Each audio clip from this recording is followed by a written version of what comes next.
U.S. Congress passes Taiwan Assurance Act to ease interaction limits. Army resumes coastal live fire drills after 31 years. Milk tea chain collapses after mislabeling scandal.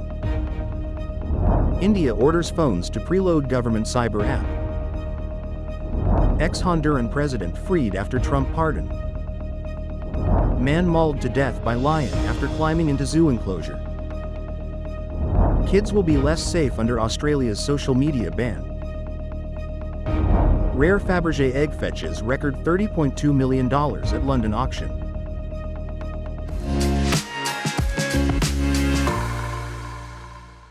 Hello everyone, I'm Oceana. Thank you for joining us on FUNDAY News. It is Thursday, December 4th, Wildlife Conservation Day, and here are your top stories. And for today's Taiwan news, the U.S. Congress has passed the Taiwan Assurance Implementation Act, requiring the State Department to review and update guidelines on U.S.-Taiwan interactions and propose plans to remove remaining restrictions. The White House says President Donald Trump will sign it into law today. Introduced in February, the act seeks to end long-standing self-imposed red lines, limiting official, diplomatic, and military exchanges since 1979. The Army's Hualien Taidong Defense Command conducted live fire drills at the Taimali River estuary at 6 a.m. today, marking the first ground-based artillery firing in the area since the 1994 Hanguang exercise.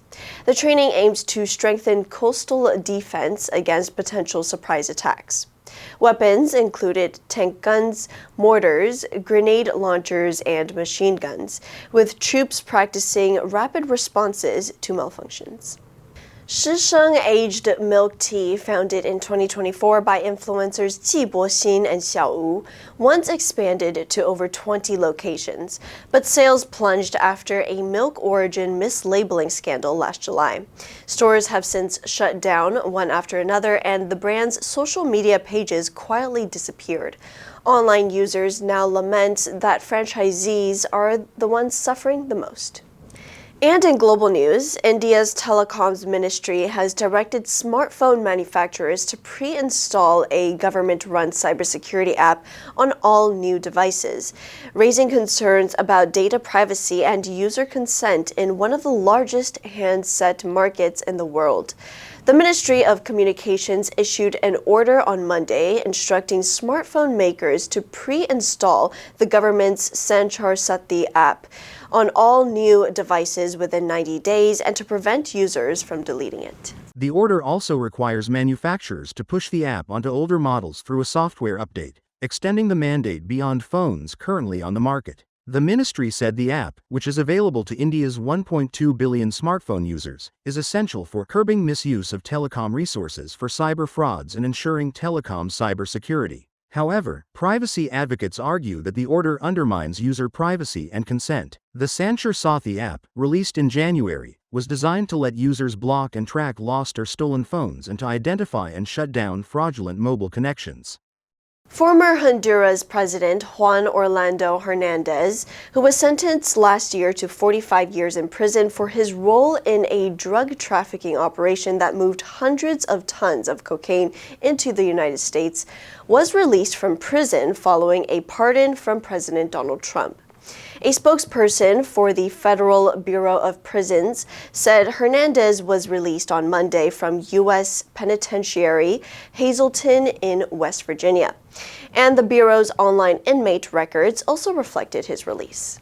The release of Hernandez comes just days after the country's presidential election. Trump defended the decision, saying Hondurans believed Hernandez had been set up, even as prosecutors argued that he protected drug traffickers who moved hundreds of tons of cocaine through the country. The pardon also unfolds against the backdrop of Trump's aggressive counter-narcotics push, which has triggered intense controversy across Latin America. In recent months, U.S. forces have repeatedly struck vessels they say were ferrying drugs north, attacks the administration calls lawful acts of war against drug cartels, while critics argue they test international law and amount to pressure on Venezuela's President Nicolas Maduro.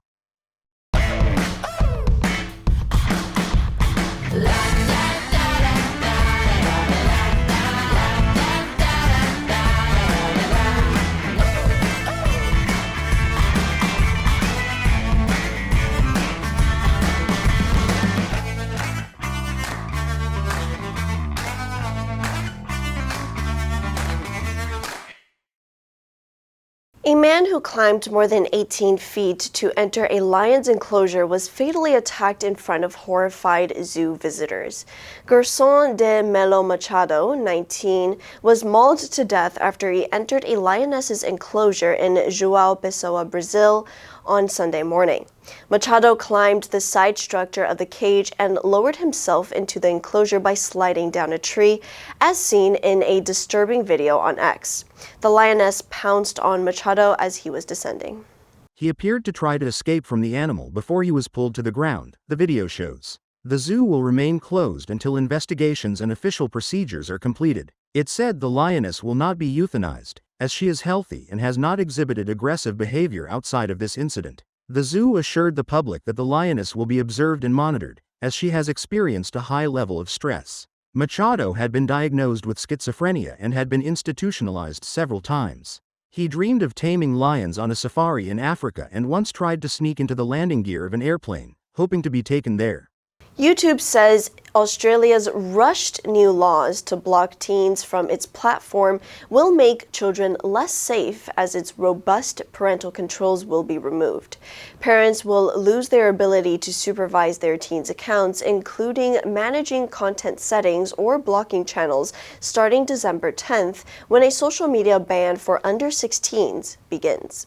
Children will still be able to watch videos, but without an account. Communications Minister Anika Wells responded by saying it was outright weird that YouTube was highlighting the dangers of its own platform for children. The platform's statement comes as Australia's internet regulator sets her sights on two little-known apps that teens have flocked to ahead of the country's social media ban. Lemon 8, owned by the creators of TikTok, and Yope are video and photo-sharing apps that have seen a recent surge in downloads, prompting e-Safety Commissioner Julie Inman Grant to ask them to self-assess whether they fall under the ban. The government reversed an exemption for YouTube in July, with the e-Safety Commissioner noting it was the most frequently cited platform, where children aged 10 to 15 encountered harmful content. A diamond-studded crystal Fabergé egg that once belonged to Russia's imperial family has sold for a record £22.9 million in London. The winter egg, considered one of the legendary jeweler's most beautiful creations, was bought by an anonymous bidder on Tuesday. It is decorated with 4,500 diamonds and was commissioned by Tsar Nicholas II in 1913 as a present for his mother. The previous record for a Fabergé egg was £8.9 million, paid at auction in 2007. Christie's Margot Oganesian said, "Today's result sets a new world auction record for a work by Fabergé, reaffirming the enduring significance of this masterpiece." The 8.2 centimeters high egg was created by Carl Fabergé based on the design of Alma Theresia Pill, one of only two female workmasters at St. Petersburg's jewelry company. It was carved from rock crystal and decorated with rose-cut diamonds, as well as platinum snowflake motifs. The egg opens to reveal a tiny basket of white quartz flowers inside. The Fabergé house only ever made 50 eggs for Russia's Imperial Romanov family, and the Imperial Winter egg is one of just 7 left in private hands. The answer for yesterday was C, conscription. The government announced a new policy of mandatory conscription to strengthen the army. Did you answer correctly? Now let's delve into today's news. India orders phones to preload government cyber app. Number 1, fraudulent, 欺骗的, 诈欺的. The company was fined for using fraudulent accounting practices. Number 2, mandate, 命令, 授权. The government issued a mandate requiring all citizens to carry ID cards. Number 3, instruct, 指示, 教导. The teacher instructed the students to complete their homework by Friday. Next, we have a multiple choice question for everyone to practice. Which answer would you choose? You can write your answer in the comment section, and the correct answer will be announced tomorrow. A call to action was issued by Secretary of State Hillary Clinton in 2012 to raise awareness and engage conservationists on Wildlife Conservation Day, December 4th. At the Wildlife Trafficking and Conservation, a call to action event at the State Department on November 8, 2012, she outlined the White House's strategy to address global wildlife trafficking, which is estimated to cost between $7 and $10 billion a year. And that's all for today's FUNDAY News. Be sure to tune into FUNDAY News from Monday to Friday and click the link below to join FUNDAY for free. I'm your host, Oceana, and I'll see you next time.